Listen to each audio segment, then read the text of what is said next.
Assalamualaikum warahmatullahi wabarakatuh. Saya ucapkan kepada Bapak dan teman-teman sekalian, kami dari kelompok 7 yang beranggotakan Dori Asara dan saya sendiri Yuliani akan membahas atau mempresentasikan mengenai PPT kami yang berjudul Dampak Virus Corona bagi Kehidupan Makhluk Hidup. Dan berikut penjelasannya. Saya sendiri Dori Asara yang akan membahas kajian pokok pertama, yaitu yang pertama ada latar belakang. Nah, latar belakang dari kami menyusun makalah ini yaitu karena coronavirus yang menular ke manusia.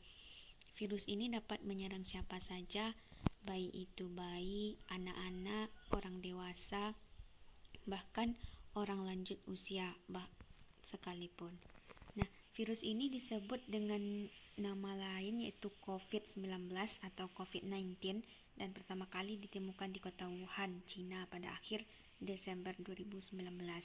Nah, dari Cina inilah virus ini mulai menjalar atau mulai menyebar ke negara-negara tetangga hingga pada akhirnya menyebar ke seluruh dunia dan menimbulkan beberapa dampak karena ini sudah merupakan pandemi.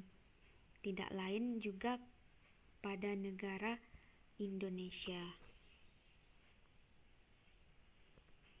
Nah, kemudian rumusan masalah yang kami kaji yaitu yang pertama, bagaimana virus corona ini dapat mempengaruhi kehidupan manusia. Yang kedua, apa saja dampak virus corona bagi kehidupan manusia. Dan yang ketiga, bagaimana solusi mengurangi resiko dari dampak virus corona. Baiklah teman-teman, setelah kita membahas mengenai rumusan masalah dan latar belakang masalah dari makalah kami yang telah disajikan dalam PPT ini, selanjutnya saya Yuliani, NIM 19231102 dari Prodi Pendidikan IPA.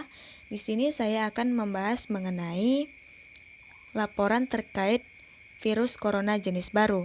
Nah, seperti yang kita ketahui teman-teman, bahwasanya novel coronavirus tahun 2019 merupakan virus corona jenis baru yang terutama dapat menyebabkan infeksi pada sistem pernafasan. Di tanggal 20 Januari 2019, Komisi Kesehatan Nasional di Indonesia telah memasukkan pneumonia, yaitu penyakit yang terjadi akibat terinfeksi virus corona jenis baru, sebagai penyakit menular kelas B dan kemudian dikelola sebagai kelas A.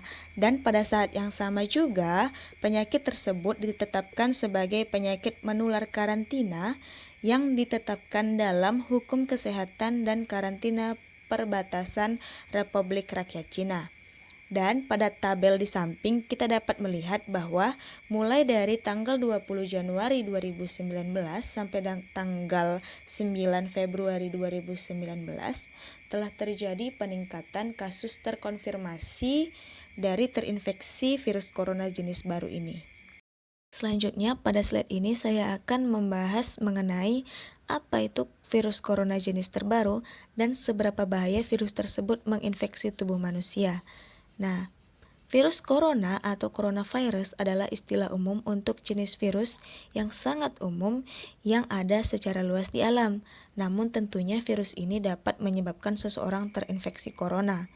Nah, ciri khusus dari virus ini ialah di seluruh permukaan tubuhnya terdapat jarum-jarum kecil yang bentuknya menyerupai paku. Dan untuk seberapa bahayanya virus corona ini menginfeksi manusia adalah cukup bahaya. Hal tersebut dikarenakan virus ini lebih tinggi tingkatannya dibandingkan virus SARS yang pernah mewabah di dunia beberapa tahun silam. Nah, virus ini dapat masuk ke paru-paru kita, kemudian menginfeksi paru-paru kita, dan kita akhirnya terjangkit virus tersebut. Setelah kita mengetahui apa itu virus corona dan bagaimana bahayanya virus tersebut dapat menginfeksi tubuh manusia, dan apabila telah masuk dan menginfeksi tubuh kita, otomatis dapat berpengaruh bagi kehidupan kita sehari-hari dan juga kehidupan dari suatu negara yang rakyatnya banyak terserang virus corona atau terkena virus corona ini. Nah, berikut adalah dampak virus corona bagi kehidupan makhluk hidup. Dalam ilmu pengetahuan alam, khususnya biologi, kita dapat menyimpulkan bahwa virus corona ini sangat berbahaya bagi tubuh makhluk hidup dan memunculkan dampak. Nah, berikut yang kita bahas di poin pertama adalah dampak coronavirus atau virus corona bagi tubuh makhluk hidup. Nah, apabila terjadi munculnya demam, kelelahan, dan batuk kering, itu tidak berarti kita telah terinfeksi virus corona, karena gejala seseorang terkena atau terinfeksi virus corona ini hampir sama dengan beberapa penyakit seperti flu, namun ada perbedaannya.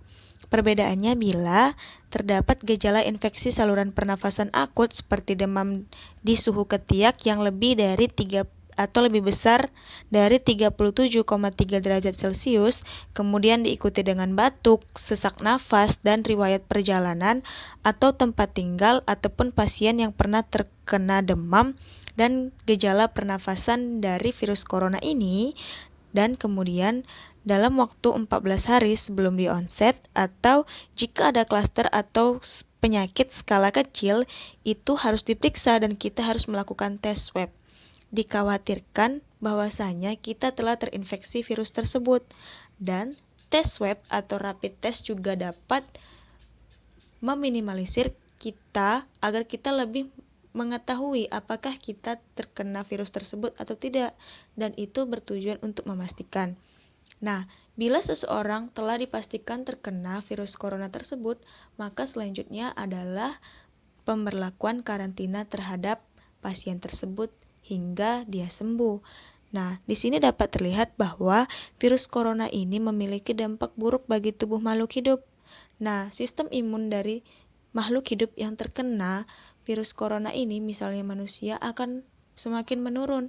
Nah, sistem imun tersebut juga dapat dinaikkan sehingga dapat mendorong si virus corona ini keluar dari tubuh, yaitu dengan cara menjaga pola makan dengan baik dan kemudian diberi perawatan dan diberi obat-obatan medis selama masa karantina. Setelah virus corona memberikan dampak buruk bagi makhluk hidup yang terkena virus tersebut, selanjutnya yang berdampak adalah kehidupan dari makhluk hidup tersebut, yaitu kehidupan sosialnya. Misalnya di negara kita, di negara Indonesia, dikarenakan di Indonesia banyak yang bekerja mengandalkan upah harian, dan itu menjadi salah satu kepedulian pemerintah agar aktivitas perekonomian dapat terus berjalan, sehingga perekonomian di suatu negara tidak mandek atau berhenti apabila telah banyak masyarakatnya yang terinfeksi wabah virus corona.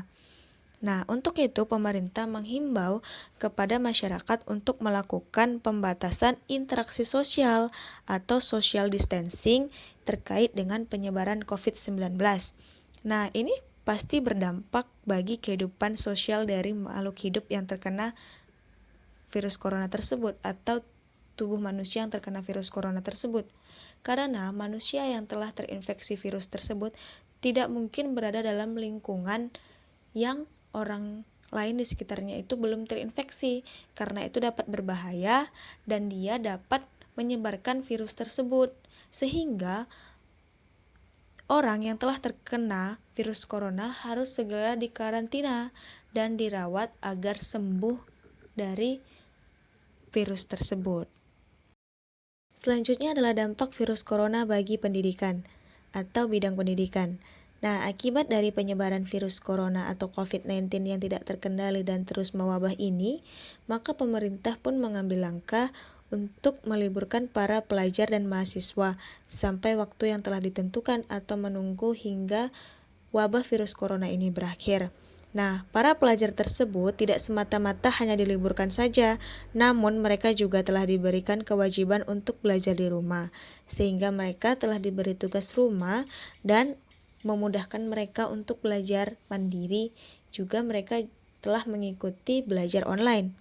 Nah, hal ini dapat menjadi tugas tambahan bagi para orang tua karena mereka harus memantau perkembangan belajar si anak di rumah. Dan ini merupakan langkah yang diambil pemerintah untuk dapat menekan penyebaran dari virus corona. Selanjutnya adalah dampak virus corona bagi bidang pariwisata. Nah, seperti yang kita ketahui, akibat adanya virus corona ini, semua orang dilarang berkumpul ataupun beramai-ramai. Hal tersebut dapat mengakibatkan penyebaran virus corona yang semakin cepat. Untuk itu, tempat-tempat pariwisata yang menjadi tempat berkumpulnya orang untuk menikmati pemandangan alam ataupun wisata di suatu negara ditutup. Nah, tempat-tempat pariwisata itu ditutup sementara waktu untuk memutus rantai penyebaran virus COVID-19 atau coronavirus. Nah, akibatnya tempat-tempat pariwisata tersebut akan mengalami kerugian dikarenakan tempat wisata ini akan sepi dari pengunjung. Namun, pihak wisata masih tetap harus menjaga atau tetap memenuhi biaya operasionalnya. Selanjutnya adalah dampak virus corona bagi perekonomian. Nah, dampak dari penyebaran virus corona ini juga berdampak terhadap perekonomian masyarakat di suatu negara. Contohnya saja, apabila di suatu negara tersebut telah mewabah virus corona, hal ini akan mengakibatkan ditutupnya tempat-tempat kerja dari para karyawan, kemudian dapat menyebabkan banyaknya pengangguran. Nah, contohnya saja, kunjungan dari para konsumen ke pusat perbelanjaan akan menjadi menurun, sehingga konsumen akan lebih memilih berbelanja secara online untuk menghindari virus ini. Dan itu dapat mengakibatkan pasar ataupun pusat perbelanjaan akan sepi pengunjung, sehingga berdampak pada perekonomian masyarakat dan juga berdampak pada perkembangan perekonomian suatu negara. Setelah kita mengetahui dampak virus corona terhadap berbagai bidang kehidupan makhluk hidup, selanjutnya adalah cara mengurangi dampak virus corona bagi kehidupan makhluk hidup. Nah, seperti dalam makalah kami yang lebih fokus membahas mengenai pasca bencana, berikut adalah cara mengurangi dampak virus corona bagi kehidupan makhluk hidup. Yang pertama, kita akan membahas mengenai panduan pertahanan. Yang dimaksud panduan pertahanan ini, apabila seseorang telah terkena virus corona, maka dia juga harus menjaga dirinya agar tidak terkena kembali atau tidak terinfeksi virus corona kembali, karena hal tersebut dapat meningkatkan risiko kematian. Nah, saat ini belum ada vaksin khusus untuk mencegah virus corona baru, terutama dengan mengurangi kemungkinan terpapar atau terjangkit lagi. Hal tersebut bisa memicu kita harus melakukan perlindungan dengan cara menjaga kebersihan diri yang baik dan mengurangi kemungkinan kita terinfeksi.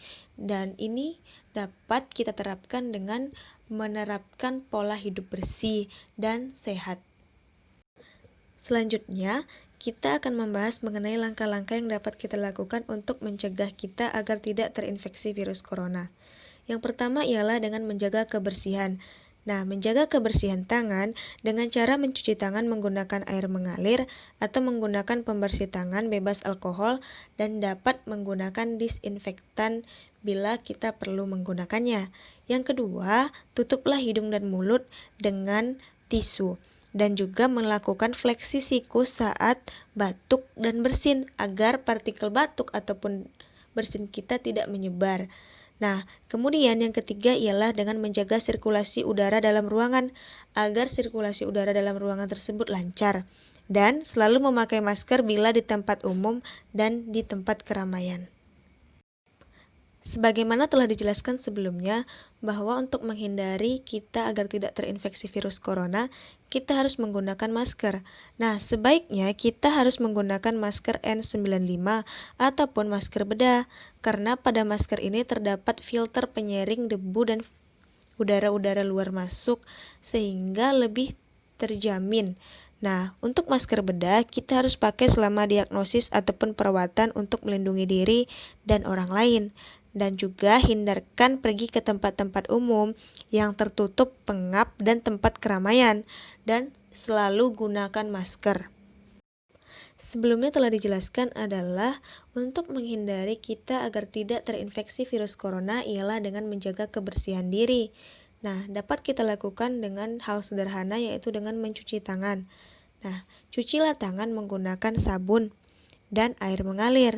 Ini untuk menghindarkan agar kuman-kuman tidak menempel pada tangan kita dan selalu menggunakan disinfektan di setiap kita keluar rumah ataupun menuju tempat keramaian.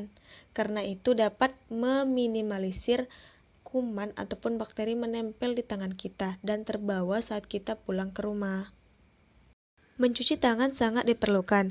Nah, mencuci tangan ini dapat dilakukan misalnya setelah Anda bersin, setelah batuk, kemudian setelah menyentuh hewan peliharaan, setelah kita makan, ataupun sebelum makan juga sangat diperlukan.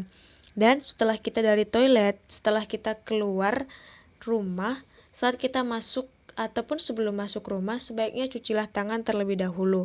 Ini untuk perlindungan diri kita, agar kita lebih memastikan bahwasanya tangan kita bersih, tidak terkandung atau tidak menempel kuman-kuman di tangan kita. Nah, agar teman-teman lebih memahami materi yang telah kami sampaikan, kami telah menyediakan video tambahan untuk teman-teman lebih mengerti proses masuknya virus corona ke dalam tubuh manusia dan bagaimana pola hidup sehat untuk menghindarkan kita dari terjangkit virus corona. Berikut videonya. Bagaimana virus corona menyerang tubuh kita? Mungkin itu jadi pertanyaan kita semua. Kita udah tahu gimana virus corona udah menginfeksi 1 juta orang di seluruh dunia sampai saat ini.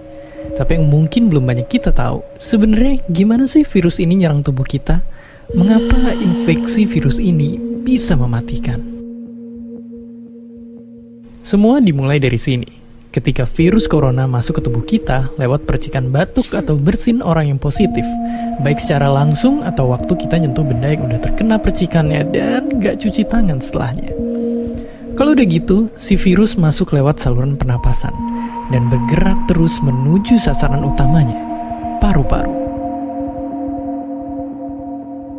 Disinilah virus yang punya 3 bagian utama ini mulai bekerja. Pertama-tama, paku protein corona ini akan nempel di paru-paru dan organ-organ lain yang selnya kaya akan protein ini, protein ACE2. Kalau tubuh kita ibarat rumah dan virus corona itu perampok, ACE2 itu ibarat gagang pintu rumah kita. Begitu udah nempel, perlahan tapi pasti virus ini akan ngedorong masuk ke dalam sel kita. Dan begitu berhasil masuk, barulah aksi sebenarnya dimulai. Di fase ini, tubuh virus corona akan membuka dan sang hacker pun terbebas. Dia akan ngehack inti sel sehat untuk nipu sistem imun tubuh kita biar nggak nyerang virusnya. Dan sekaligus ngebuat inti sel jadi memproduksi cikal bakal virus corona baru. Sel yang udah terinfeksi dan dihack ini selanjutnya akan terprogram untuk bunuh diri dan melepaskan jutaan virus corona yang siap nginfeksi dan ngehack sel-sel sehat lainnya. Ya, awalnya mungkin kita cuma kemasukan virus corona yang jumlahnya dikit, tapi dalam hitungan hari aja udah akan ada jutaan sampai miliaran virus corona baru, bikin paru-paru kita dipenuhi oleh mereka. Tapi ternyata, mimpi buruknya ada setelah ini. Ya, ketika virusnya udah menuhin paru-paru kita, sistem imun kita bakalan ngerespon ibarat polisi dan tentara yang meluncur ke tempat kejadian perkara. Tapi inilah yang bikin ngeri. Di sini, virus corona jadi penipu ulung yang bisa ngakalin sistem imun kita. Mereka bikin sistem imun nyerang membabi buta termasuk nyerang sel-sel sehat kita. Mereka jadi nggak tahu mana kawan, mana lawan, dan perlahan-lahan jadi senjata makan tuan. Buat sebagian besar kasus, kejadian ini emang nggak berlangsung lama. Karena kalau sistem imun kita kuat, mereka pun akan bisa menang dari segala taktik virus corona. Tapi terkadang tubuh kita sedang lemah, dan kalau udah gitu efeknya bisa parah. Kita bisa kena radang paru-paru akibat sel sehat di sini yang udah nggak bisa nahan bakteri pneumonia. Malahan buat kasus yang kritis, bakteri ini nggak berhenti di sana. Mereka bisa masuk ke aliran darah dan akhirnya nyerang seluruh tubuh. Kalau udah begini, bernapas saja bakalan susah banget, dan hidup kita ada di tahapan yang sangat kritis.